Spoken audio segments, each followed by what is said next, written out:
My name is Kevin Kirby. Thanks for joining us in MVP Network Consulting for another one of our webinars in which we discuss something that we've got a lot of calls about, a lot of questions, a lot of people have been asking about internet and email security, about breach notification, about what happens if your identity is stolen. So what we wanted to do is come and put together something that would handle our clients' needs and answer your questions and talk about security, how you can feel better about going to work every day and knowing that your network is secure, that it is compliant with HIPAA, with PCI, and anything else you may be using. The number one security threat to your business and antivirus and firewalls we're going to talk about is something that your antivirus and that your firewalls can't protect you against. We're going to talk about a shocking truth about bank fraud that most businesses don't know about and that could literally wipe out your entire bank account. And then we were going to discuss why firewalls and AV software just aren't enough anymore. It's all about educating your staff and knowing what to click on, what not to click on, what to use while you're working, when you're in your office, on your network. And we're also going to talk about MDM, mobile device management, and how mobile device management and cloud applications, they're not really as secure as you may think that they are, and they're seriously jeopardizing your data, your protection, and more importantly, what you can do to protect yourself against anything like this. So really what we want to do is make sure that you're not feeling like a sitting duck. You've worked very hard to achieve the business and the clients and the protection that you have. So what we want to do is make sure that you can sleep well at night knowing that you are secure. My name is Kevin Kirby. I'm the VP of Sales at MVP Network Consulting. I've been here for over 6 years, and we've worked with hundreds of doctors, physicians, dentists, in all different walks and all different types of vertical markets. And we're going to also have Ikram Masabini join. He's the CEO of MVP Network Consulting, and he's going to take over this presentation and really go through the ins and outs of HIPAA consulting, making sure that you are secure. Ikram has many certifications. He's a certified IT consultant, multiple technical certifications, and also an electronic engineer. So right now I'm going to turn it over to Ikram and let him take over and continue with the presentation. We hope you like it. Thanks for sharing your time with us. And you can also find us on our website afterwards at MVP University if you go to www.mvpworks.com. Once again, thank you and enjoy the presentation. Thanks, Kevin. Like Kevin said, my name is Ikram Masabini. We're going to talk heavily about security today, but in order for us to get started, we're going to go back and talk about the history of crime. Why cybercrime? What are they getting out of it? Who's doing it? How are they doing it? How can you protect yourself and make yourself more secure so you could sleep better at night? I'm going to start with the biggest danger is your complacency. This is the former CEO of Intel who said, success breeds complacency, complacency breeds failure, only the paranoid survive. You know, success in the context of our discussion today is that you may not have been attacked yet, or if you were compromised, the consequences weren't significant. Therefore, because of your success, and I do mean success in quotes here, in not being a target yet, you become complacent about security measures in your organization. Something to really know about. All that happens is once security measures are like insurance, you need to have it, and if you use it once, it's worth its weight in dollars in gold. Trend Micro is a big security provider in our industry, and they claim 2016 to be the year of the online extortion. New viruses out there will encrypt your files and ask you to pay a ransom for you to get your files back. One way cyber criminals are making money. So let's talk about a quick overview of the sophistication and profilation of the cybercrime business. This is a business. This is a key point here. We really want to stress that people that do this, they work 9 to 5, they come in, they have a business office, they go in, they sit down, and they try to steal your stuff and make money off of you. Mostly outside the United States. There are some in the United States. Some of the best ones are here. But China, Russia, other places in the world, now it's a global market. It's a global economy for them. So let's talk about the evolution of crime in general. In the old days, the cybercrime business was pretty simple. You bought a gun or a knife, you hid out in a dark alley, and when somebody would walk by, you jump up and say, stick them up, and take their money. Startup costs and overhead were low. All you needed is a gun and some evil tendencies to be able to do that, I guess. However, things kind of evolved. Just like any business owner, criminals started thinking, how can I grow my business? Of course, technology answered that question. Trains came along, and instead of robbing one person at a time, now people can rob a train and rob 200 to 300 people at a time. And robbing trains was far more lucrative than robbing individuals because they were crossing remote areas. They had all their belongings with them. Usually they had money with them. And there was no police forces around because there's a train in the middle of nowhere and you were able to stop them and take whatever you want from them. Second, individuals who were wealthy enough to afford a train ticket were worth robbing. So you knew where your people were, and that's why train robbery became such a big thing back in the day. Today, however, nowadays, thanks to advancement in technology and an ever-increasing trend of storing financial and personal information on third-party cloud platforms and websites, and everywhere you go, they ask you for your info, the new train robberies are cybercrime related.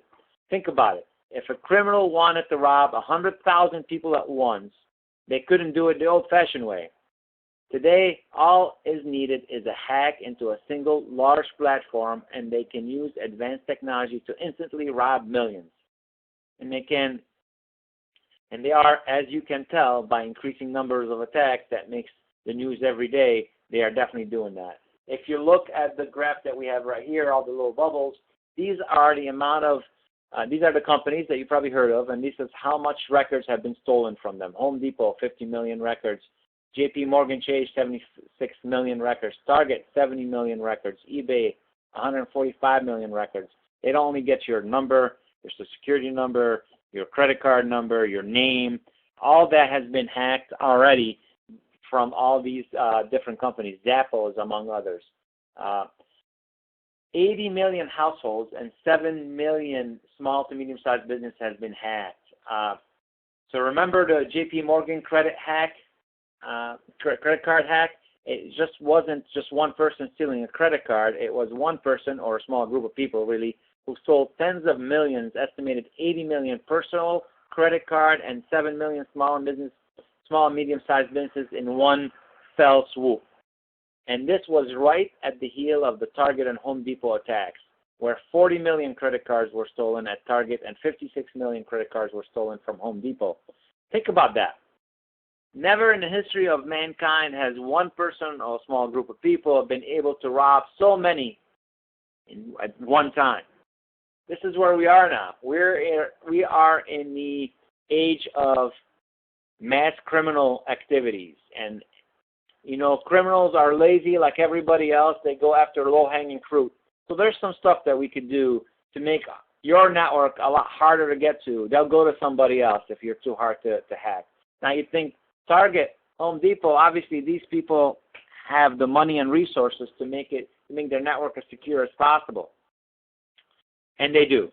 And if criminals really wanted to get in, they can exploit something into their networks. But they spend more resources on Target and Home Depot because they know the outcome is huge. They have a huge database of everybody in the world basically using them. For small and medium-sized businesses, however, they don't know what they're going to get. You're a private company. Your stuff is not posted out there. So if they can get to you quickly, they think maybe even if I do fight through it, I may not get a lot. So they move on. So important to know how criminals think. That's why we wanted to mention that during this presentation. So the digital underground is a thriving black market. We got to stress that it's a thriving and growing business. This is what cybercrime is. It's a business. They hack you to get your info and sell it, to make money. Not just a few guys in a garage hanging out anymore. Anything you might need to steal data and rob people can be purchased. You can now buy credit card details, social security numbers, and a number of other programs, devices, and software that allows you to set up your own crime ring. Cyber criminals are actually selling their tools to other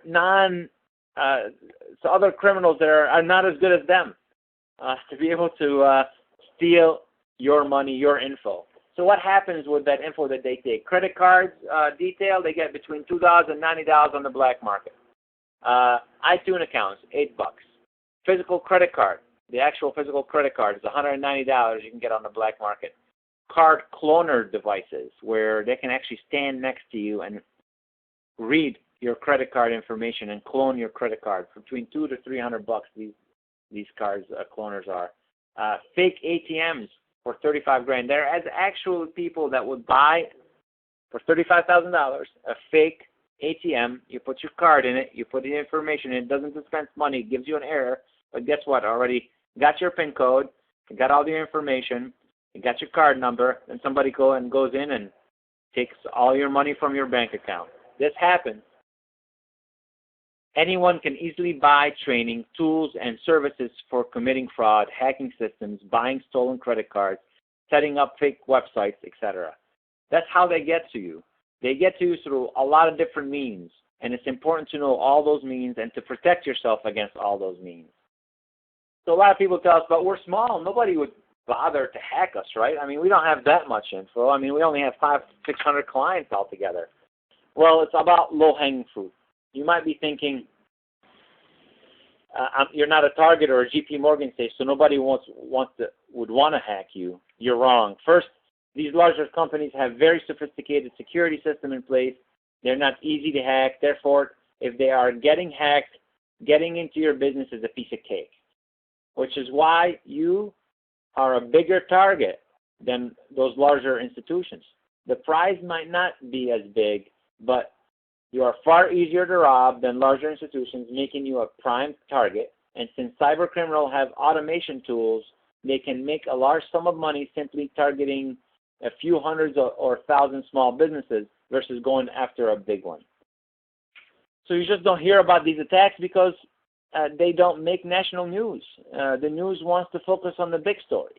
Second, most small businesses don't know that they're being hacked or don't report it as because they don't want to be embarrassed and afraid of the legal and reputation consequences.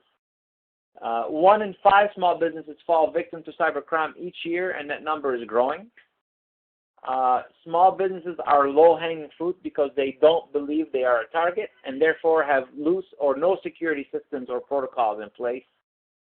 Half of all cyber attacks are aimed at small businesses. Half of them. So 201. What is that number? Well, 201 is a number that got put together. It is the value that it costs you per hack, if you will, per record that's been hacked. Reputation because of reputation damage, because of loss of clients, because of class action lawsuits or individual lawsuits, legal fees, compliance lawsuits, replacement of data because if sometimes they corrupt your data or encrypt it, downtime and loss of productivity, obviously. The key point here, just because you're a small business, that doesn't mean your customers' information is any less valuable to the criminal. What are you doing to be a good steward of their information? What are you doing to protect your patients' and clients' info? What is setting you apart to tell them, you don't have to worry about your data, give it to me, we are secured as we could possibly be. We're not the low-hanging fruit.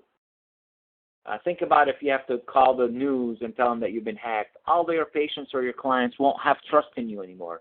It would be devastating for a company, a small company especially, having lost all the data of their clients. 82,000 new malware threats are being released every single day. Updates of your software is key to be able to stop all that. Think about that. You can't just think a simple firewall and antivirus is enough anymore these days with the sophistication of all these attacks. Having a firewall and antivirus is like having to stop a tank with a squirt gun, basically. we need to be more efficient. You need to have more tools. You need to know exactly what's going on, and we'll tell you and go through the umbrella that we've created to truly protect your network and your data and make your users better, and shows your patients and your clients how serious you take their data and their security. Wrong way. Sorry, let's move forward a little bit. Okay, so in this, I just wanted to show that 99% of computers are vulnerable to exploit kits. So most computers, 99%, new malware threats have targets that are not updated or vulnerable. So number one reason you get hacked is your users. Careless insiders, if you will, may simply press the wrong key or accidentally delete or modify critical information. Or exploited insiders, people that may be tricked by external parties into providing data or password they shouldn't have. They just don't know any better. Or malicious insiders are the least frequent but have the potential to cause the most significant damage because they work for you and then they may be going somewhere else and they want to take their data with them and they want to take your files of your copies of your files and to show that to show value in a new job they may be getting or whatever it may be. End users are the number one reason of hacks, and there's ways for us to make that better. End users are responsible for 95% of all data breaches. 95% of all data breaches. Think about that. In a recent attack, an international cybercrime ring based out of Eastern Europe managed to steal $1 billion in 2 years from 100 different banks in nearly 30 countries using spear phishing emails targeting bank employees. Employees actually clicked on it and they were able to siphon $1 billion over 2 years. That's $500 million a year. It's crazy numbers. The spear phishing technique is by far the most successful on the internet today. It's accounting for 91% of attacks. So you get emails.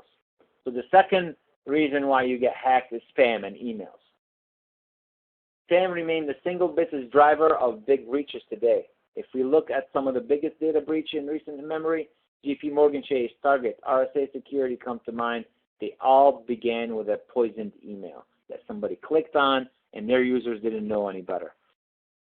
You may be thinking, well, how can we stop that? I mean, people make mistakes. Well, if they know what they're looking for, they won't make as many. And that's one of the things that we're going to recommend for you guys. So types of attacks that happen are a few of them. And so I'm going to talk about a few. One is called like-jacking. It occurs when criminal posts fake Facebook like button. That's why it's called like-jacking. To web pages. Users who click on the button don't like the page, but instead download malware to their computers and then they are hacked. Or link jacking. This is particularly used to redirect one's website link to another, which hackers use to redirect users from trusted websites to malware-infected websites that hide drives by downloads or other types of infections. So basically you say, hey, I'm going to click on that link, and instead of taking you to MSN, for instance, or CNN, takes you to a fake MSN page, and you think you're on MSN, but that fake MSN page downloads malware on your machine. Or phishing. Phishing is basically phishing email. The attempt to acquire sensitive information such as username, passwords, or credit card details by disguising itself as a trustworthy entity in a Facebook message or tweet. We'll give you an example of that. And the last type of attack we'll talk about is a social spam attack. This is unwanted spam content appearing on social networks and any website with user-generated content, comments, chats, whatever it may be, within the chat itself that you're reading. I mean, that's how deep they go. It can appear in many forms, include bulk messages, profanity, insults, hate speech, malicious links, fraudulent reviews, fake friends. They will actually go through your friend list, create an account with the same name as your friend, then they will friend you, and now they have access to your information. Then you get it, and you say, well, that's my friend. I know who he is now, or who she is, and I'll just accept it. We'll show you how to know that. We'll show you how to become more diligent here. So the third type of attack out there is ransomware. the ransomware danger is on the rise. Ransomware is basically what we call a crypto locker, and this is the message you get on the screen if you've had it. So what it is basically you download a malware. You don't know you downloaded it. It goes through and it encrypts every file that you have. And after everything's encrypted, then it becomes active. Once it's encrypted and you try to open a Word document, Excel file, whatever files you may have, this message will come up and tells you that your files have been encrypted and you have to pay money, in this case $100 or 100 euros, and you have to get it through Bitcoins or green bucks, and that's how you pay it. That way they're not basically traceable back to them, and they're able to get your money. And then you pay them, they give you a key to decrypt your files. It may decrypt only half of them, and then the other half, you click on them, you're encrypted again. So there's ways to bypass this. But for this to happen, it's not just a one-step process. It's actually installation of a piece of software first, then contacting their headquarters, then a handshake and key is being sent back to your machine that has that malware on it. Then it starts encrypting all your files. Then the extortion begins. I mean, these are 5 different steps before you actually are aware that something is happening. You could have stopped it from happening in any of the other 4 steps before extortion started or encryption started. But if you don't have the right tools in place, if you're not looking at the right things, you're more vulnerable. Crypto ransomware are actually ransomware as a service. Is a crowdsourcing way that anyone who doesn't even have capabilities to write that code and distribute it can go to a website and create their own ransomware virus, if you will, and all they have to do is to distribute it, and the revenues generated are paid through Bitcoin, and they're distributed between the code writer and the distributor. It's actually a business. It's a distribution business now. So you got to be really aware of what's happening out there, and what can you do to stop it. And we're going to show you that. But it's important to know that it's happening. It's happening every day. Obviously, number 4 is data loss. How much of your company's data is out on rogue cloud applications? Are you using Office 365? Are you using Dropbox? I don't know if you know, but 7 million Dropbox username and password has been hacked, apparently via a third-party service that hackers were able to strip the login information from. So Dropbox saying we didn't get hacked, but that information got out there nonetheless, because different applications are talking to each other. Different cloud providers are talking to each other and passing that information across, and the hackers trying to get it from when they're passing it across. So data loss is usually an inside job. 59% of employees steal proprietary corporate data when they quit or are fired. How can we stop them from doing that? It's important to know that that happens on a regular basis. Number 5 here is bank fraud. FDIC does not protect you from bank fraud, and the bank is not responsible for getting your money back. If you get hacked and they take the money away from you, you got to be aware of that. It's important to know what to do to make sure that you don't get hacked, and what can you do to protect yourself. 68% of funds lost as a result of cybercrime were declared unrecoverable. 68% never got recovered. 170 days average to detect a malicious or criminal attack if you don't have anything in place, and 176% increase in numbers of cyber attacks with an average of 138 successful attacks per week. In 12.7 million, that's a 96% increase from 2010 of bank fraud that happened. It's a big number, and the number continues to grow. So tips for protecting yourself. Now, we've showed you some of the things out there, but tips for protecting yourself when it comes to bank fraud. I want to tell you this right away. Just have a dedicated PC for online banking, and don't use that PC for accessing any other websites. Email access, social media sites, and anything like that. Leave that machine just for online banking. That's what I do. I have an old machine. It's a website that I go to for online banking, period, and that's what I use it for. And sign up for email alerts from your bank for anything withdrawn over $100. So if anybody withdrew over $100, you get an email. At least you could stop it in the beginning. require your signature for any wire transfer and never use a signature stamp, and have your money spread out in multiple accounts to minimize any risk. If one account got hacked, the other ones won't. Bank fraud is a big issue, and we wanted to mention that. From an IT perspective, though, your data is what our concern is. So let's talk about social media and how people hack you. Social media, hackers' favorite target. 600,000 Facebook accounts are compromised every single day. Facebook only has 1.2 billion users. 600,000 of them are compromised every single day. Something to be said there. So this is an example of a fake Facebook message. Dear Facebook, in an effort to make your online experience safer and more enjoyable, Facebook will be implementing a new login system that will affect all Facebook users. These changes will offer new features and increase account security. Before you're able to do the login system, you'll be required to log into your own Facebook account. You click on Update, and it looks like Facebook, and it asks you to log in, and guess what happens? Now they have your data. And if they have your data for username and password, they can access your Facebook account and do whatever they want with your data. So that's an example. Social media is a significant loss of productivity at work.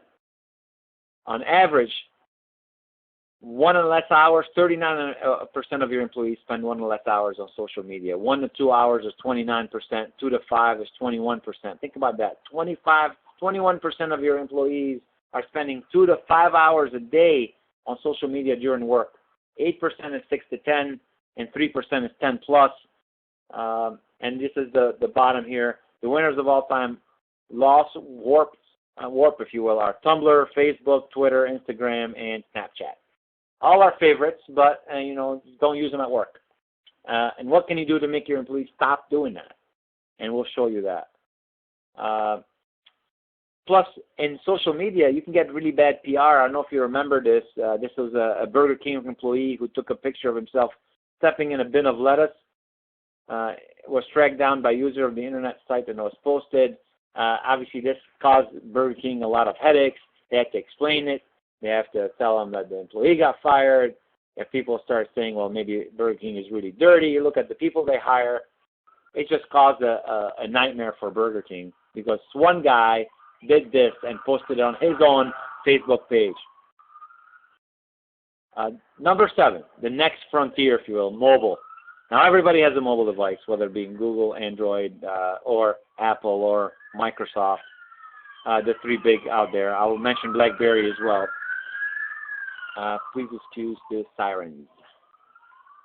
Okay, so mobile malware growth is growing. How many of you use mobile phones? How many of you have your emails on your phones? How many of you have PHI on your phones? How many of you have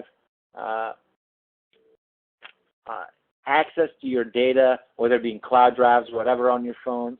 So how many of you have a password on your phone, or a remove kill switch to wipe or the phone when it's lost? A lot of people don't. Apple actually builds this in now, so does Google. However, it wipes everything out, and the phones are not encrypted. So what if somebody takes this out, disconnect it from the internet, so then you cannot send it the signal, and now they can take your information out. You must encrypt your phone and your data. All mobile devices must be secured and encrypted. So that way, if you lose it, you just lost a piece of hardware. You don't ever have to worry about your data ever being recovered. The next frontier in mobile, surveillance. People can turn on your cameras, your call logs, your location, your SMS, data theft because you have your account detail, your contacts, your call logs, your phone numbers. Botnet activities like launching a denial of service attack or fraud, click fraud, or sending premium rate SMS messages. Your financial information is on your phone. You can go to your bank on it. Your phone has as much information as your PC. You need to secure it. Looking ahead at the future is what we call IoT, or Internet of Things. Every single device in your home will be connected to the internet. Smart houses, remote-controlled security cameras, attachable security devices, medical equipment, transportation. I can go on and on. Your camera, your lights, your bicycle, your washing machine, your refrigerator, they're all going to have an IP. They're all going to be connected to the network. They're all going to be a way for hackers to come into your network, so you got to make sure they're secure. But it makes your life easier because you can control them from your phone, and you're able to do quite a bit, and you weren't able to before. That's where we want to get to, but we want to get to securely. I think the company that's going to win is the company that's most secure. The company that's going to be able to provide a full secure, a full breadth of capabilities securely. And that's what people are going to be drawn to. So what do you do to protect yourself? We put in some steps here to make sure that you're secure. The number one, we'll start with your desktop security. You're at work. We offer a cloud-managed desktop security. It's antivirus, anti-malware protection, but it's also USB device management, where we can stop people from putting a USB device stick into their machine and copying your files. And each license of the desktop security management come with the iOS and Android license included so that we can secure the mobile devices as well. The second layer is the application and patch management. Most hackers know how to hack you because Microsoft or any other application will release patches and will say, we're patching this issue. Well, this, whatever issue it may be, it shows you how that you could hack that issue, and that's why they're patching it. So hackers go read this and now find out how to reach you, and if you don't have your patch implemented, then they can hack you. So most importantly, you got to make sure that all your application and patches and patch management are done. Automatically update all patches for over 150 software packages. Manage all Microsoft application, Adobe, Flash, Firefox, GoToMeetings. Make sure all your applications are patched. And we're providing this an automated process where we put a piece of application, we put in that resides on your desktop, and if you're a part of the Total Protection, you're part of MVP's Total Protection family, if you will, you're getting this already. Alert on software installation and uninstallation. Let us know if somebody installed a new piece of software or somebody uninstalled a piece of software. Obviously, automated nightly remediation and malware scans. It scans everything nightly. So the first layer is the cloud desktop security. Make sure they can't copy your files and they have antivirus. Second layer is to make sure that all your applications are patched and updated. The third layer is a secure login. Make sure you have a domain. Make sure that person logging in should have two-factor authentication for network users. Active Directory users and login, logout, auditing, and alerting should be active so that we know who logged in, when they logged in, and when they logged out. So file activity logging was triggered event screen capturing so that we could screen capture what's happening on your file. So somebody opened a Word document, then they saved something, then they closed it. Well, who did that? What's the history of that file itself? Who touched it? What did they do to it? Right now, people can open your files, close your files, and they can't do, you don't know who did that. You don't know who deleted it. You don't know who changed it. Anybody of your employees that have rights have capabilities there. Well, we could actually activate a logging and triggering mechanism to let us know who did what and when did they do it. So then you're a lot more secure. Your data is secure. You know what's happening. You could stop it before it becomes a problem. And automatic cloud backup of all your file versioning. Every single version that the file has should be in the cloud. Everything should be encrypted with AES 256-bit encryption so that even if you lost a piece of device, they can't get your data out. And we also would like to add file and print activity logging. Who printed what file to what machine? So if somebody's printing a mass volume, you could find out who did it and when they do it, and we could stop them. So this is the third layer of security. The fourth layer now, we talked about the desktop, we talked about the application and patch management and how they log in and use it, how we're going to audit it and keep a log. Now it's the mobile device that they use. The mobile device management should have geolocation. Where is that mobile device? How long has it been there? Remote password reset and data wiping, and what we call selective wiping. Because if the device doesn't belong to you, you don't want to delete their photos, but you want to delete your data off of it. Or application blocking, where we can stop certain applications from being loaded on those devices. And most importantly, this device is then encrypted and secured, and you're able to have a lot more capabilities where you could disable cameras and disable microphone and disable scanning from a device. I can go on the capabilities that you may have in mobile device management. It's key to have if you have your email and you use your phone for work. If you use your phone for work, get mobile device management as soon as possible. Do yourself a favor and sleep better at night. Now we talked about the network. We're going to talk about the layer of firewall. Everybody usually have a firewall. It's usually pretty decent, but we need to mention that it's important to have. And the firewall that you have should be a strong enough firewall to do stateful packet inspection. Every single packet coming in and out of your network should be inspected. We should schedule vulnerability and change auditing and alerting. It should do antivirus and anti-malware at that level as well. Web filtering should be done there. It should be VPN capable so you can log in remotely. And it should have intrusion prevention. So if it notices somebody trying to hack you, it will actually automatically defend you.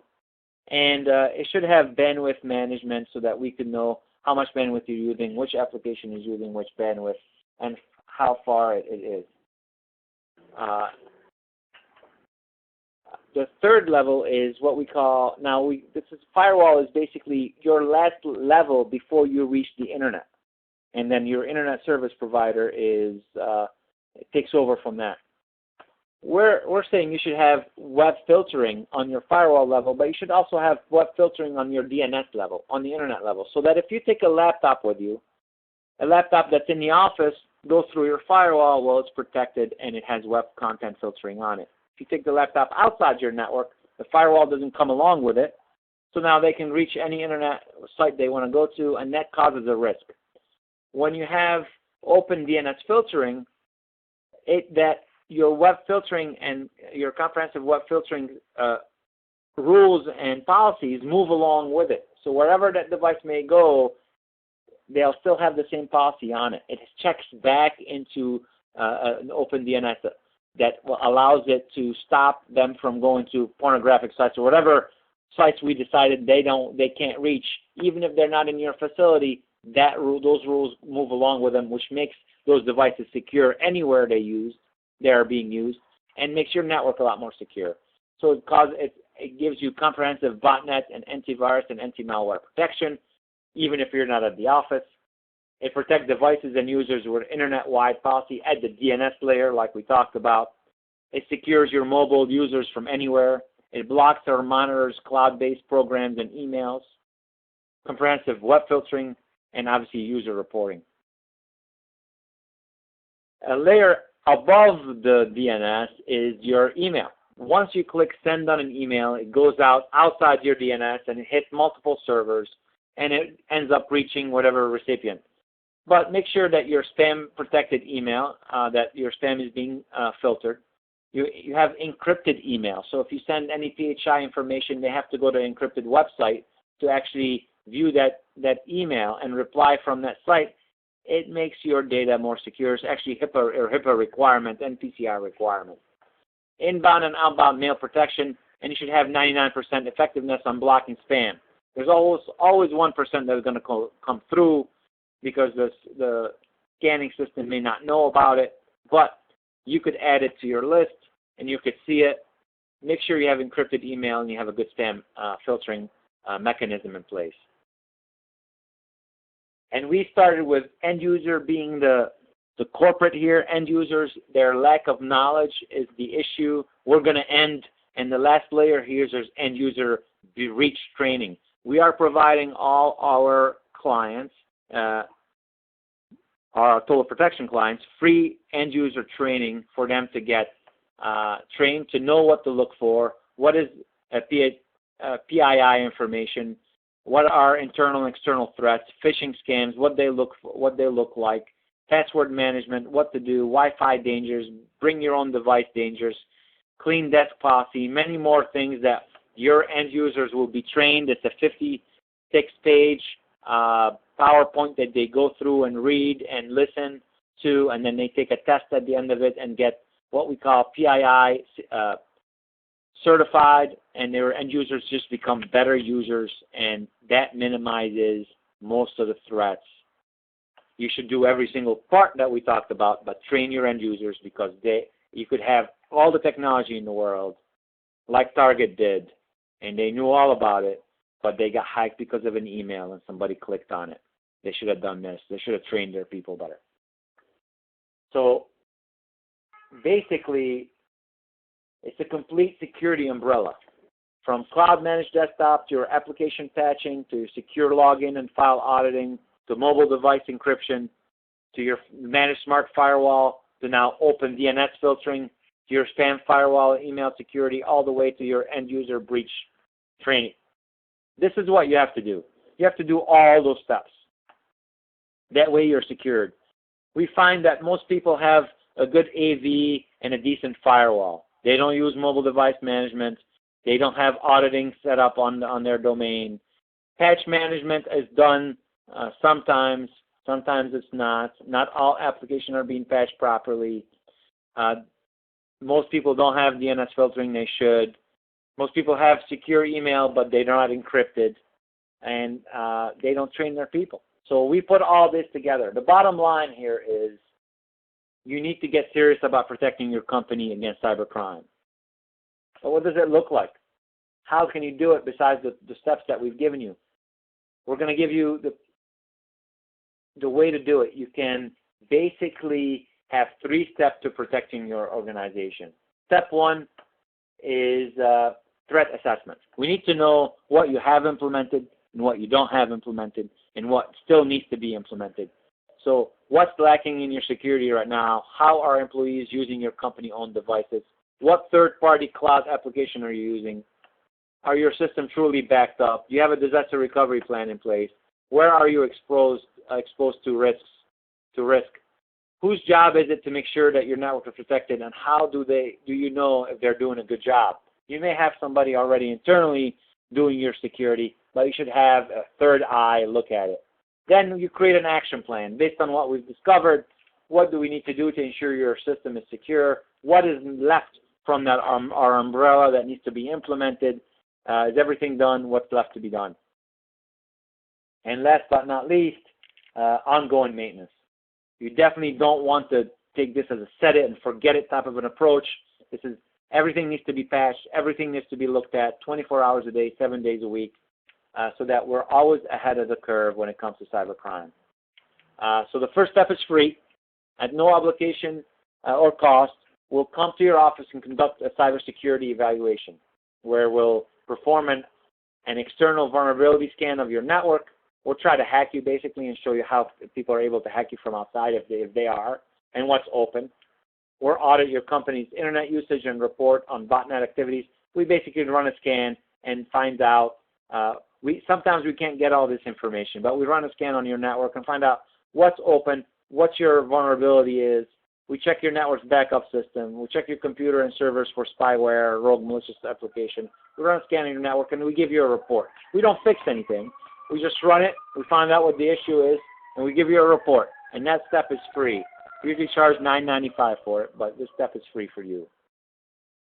And for everybody that signs up, we're going to give away the free human security training, which is usually $500. And if you're a Total Protection client, we get it for free. We're going to give it for free for anybody that signs up. Not only are you going to get the audit done for free, but your employees can sign up and get the training for free, just for signing up for the audit. There are 3 things you need to know. I can only work with 6 people. So the faster you get to let us know that you want us to work with, the better. It takes a long time for us to do this, and the reason why we can only work with 6 people is because it just takes a long time and we're giving it away for free. So that's important to know. 2, there's no obligations to buy anything. So once we give you the report, you can give it back to your IT people if it's not, and tell them to fix those, or you can give it to us and tell us to fix it. This is by application only. I want to make sure I can actually help you before we book this consultation. So let us know if you're interested. We'll have a conversation and we'll get you set up. For you to proceed, please call Jamie Stewart. You could email her at jstewart@mvpworks.com. And here's her direct number, 716-362-7592. Like I said, we'll take the first 6. on this first come, first served basis for this free consultation. Sorry, no exception. You'll find a lot of benefit, even if the 6 have been given away for free and you want to sign up anyways. It will be a smart thing for you to do. Please give us a call. We'll show you what you need to do to be secure. We'll make sure that we help you create that roadmap to a secure environment with a business continuity plan in place. So even if you lose your servers, even if you're down, you can continue working. You can make sure that your PHI is secure. You could feel better at night that you're providing the right level of security, and you're no longer the low-hanging fruit. I hope we've given you enough information. I hope we've given you enough detail and given you enough stuff to think about. Give us a call at your earliest convenience. I thank you again for logging into another one of MVP's webinar series. Security has been a topic that everybody's been asking about. I'm glad we were able to put this together. Our next webinar is in about a month. Jamie will be sending some more information about that. Our webinars sell out quick. We try to put as much information there as possible, so make sure you register with us as soon as possible. I want to thank you for your time, and I hope that you found it beneficial, and we'll see you online. Thank you.